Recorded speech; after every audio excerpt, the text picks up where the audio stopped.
So last week was Valentine's Day. Love was in the air. Bitterness was also in the air, as evidenced by all of the people who posted on Facebook about Singles Awareness Day, as if being single is some important cause that we need to raise awareness about.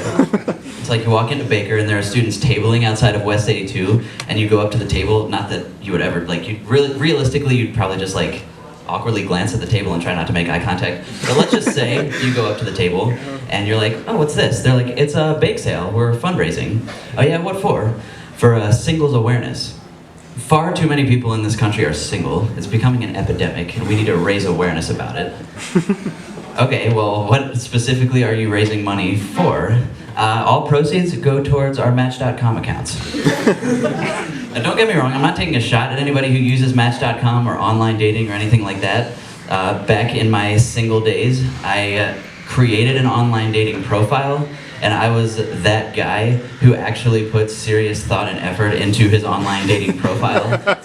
As if some really hot girl was gonna read it and be like, oh my gosh, he is sensitive, he is kind, and he loves hugs. We should have sex tonight.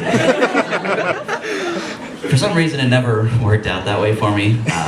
But I share this story to highlight that I do not have anything against people who use online dating. I don't have anything against online dating in general, except for the fact that everything about it sucks, but otherwise it's fine. Even to this day, I actually still get emails from christianmingle.com trying to, you know. But it's, for me, specifically, it's weird for a number of reasons. First of all, I'm Jewish. Second of all, as I just mentioned, my girlfriend's sitting right there. We've been together for several years. Third of all, thank you. Third of all, never in my life have I even visited christianmingle.com because I recognize that I am not the type of person who should create a christianmingle.com account. And it makes me wonder what their recruitment criteria are. All right, is he single? Nope, hasn't been for a few years. Is he Christian? Not even a little bit. Never has been, as a matter of fact. Has he expressed any interest in our site whatsoever? Not even a little. Never visited once. Well, do you think he likes to mingle? I mean, I've never met him before, but it's possible. Great, send him an invite. He might meet one of our 4 criteria. We're desperate. Speaking of mingling, one expression that I've never understood is the expression mix and mingle. Like, mingling itself makes sense because I feel like that word kind of implies like socializing with others, but mixing, like, I've never been out at a social event and thought to myself, I can't believe I left my whisk at home. Could have mixed some shit. Real missed opportunity there. There was one time I was meeting a few friends at Chipotle, you know, to mingle.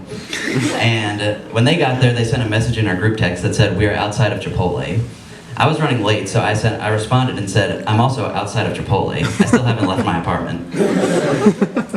Another time I was at Chipotle, this happens a lot. Like, if you need to find me, I'm probably at Chipotle. It doesn't even have to be a mealtime. It's like 9:30 in the morning. Where's Scott? Probably Chipotle. Yeah, but I was at Chipotle, and I've been told a lot throughout my adult life that I look like Ryan from the TV show The Office. I see dawning comprehension on people's faces.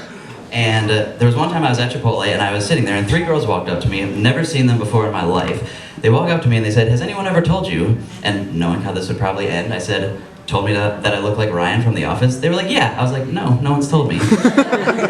And they believed me. They were like, oh really? That's all 3 of them. They were like, oh really? That's surprising. I was like, you know what's not surprising? How much money you could save by switching to Geico. That's all I have. I'm Scott Miller. Thanks.